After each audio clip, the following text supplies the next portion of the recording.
Welcome back to the channel. This is Gillis TV here today, folks, and we got some rumors still coming through the MLB pipeline. As you know, we love the off season here on the channel.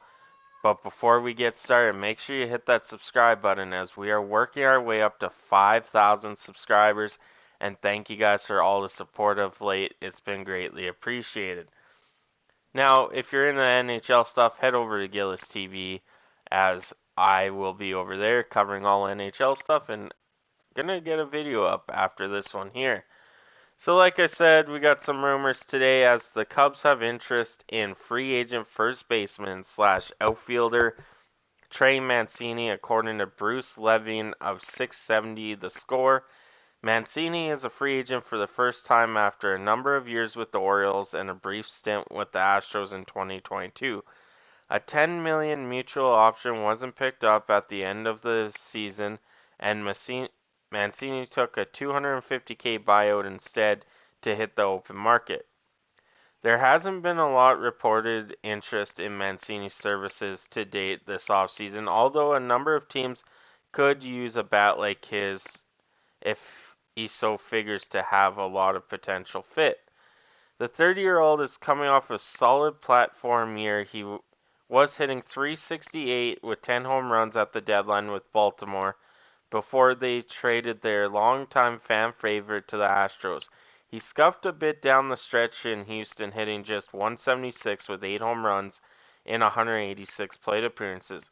It certainly wasn't an ideal lead to a trip to the open market, and spike in strikeouts didn't help, but he could still point to unfortunate 191 BAPIP as something that should even out over time. Mancini has been one of the feel-good stories around baseball in recent years, following a successful return from stage 3 colon cancer diagnosis in 2020. He missed the entire 2020 season, but was a productive hitter both before and after for Baltimore, hitting .270 with 117 home runs in almost 3,000 plate appearances. Defensively, he split time fairly even between the outfield and first base, but was more often than not utilized as a DH in 2022. He yielded a -24 outs above average in around 2,500 innings in the corner outfield spots, but has been worth more positive 5 OAA at first base with just over 2,000 innings of work. First base slash DH seems to be where he'd spend the most bulk of his time if he did in fact wind up with the Cubs. They have Cody Bellinger, Ian Happ, and Sia Suzuki penciled to handle most of their outfield reps, but first base and DH is open with Matt Mervis and Afonso Rivas, the in-house candidates there. Mervis broke out in 2020 and could well be their long-term answer, though it wouldn't be surprising to see them add a more experienced option as well.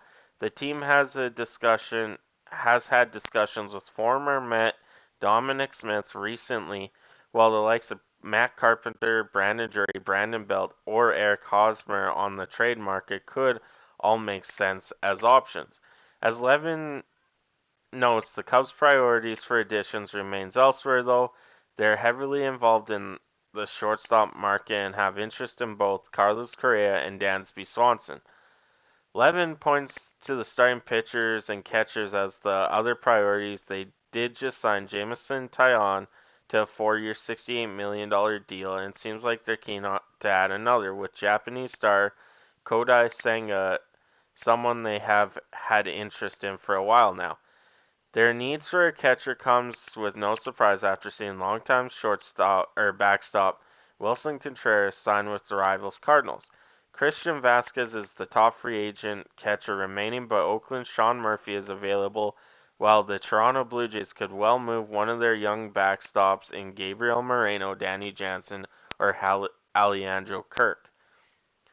For Trey Mancini, over the course of his season last year, he had 519 at bats, 239 average with 18 home runs, 63 RBIs, and 0 stolen bases.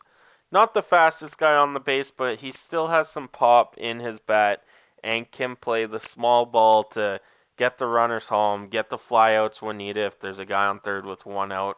And he would be a really good addition to this Cubs team who, like it just said, went out and got Cody Bellinger.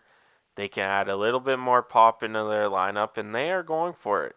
But like it said as well, they're not in the market as much as their needs are, but Trey Mancini could be a, you know, I would say a better option for the Cubs in a sense where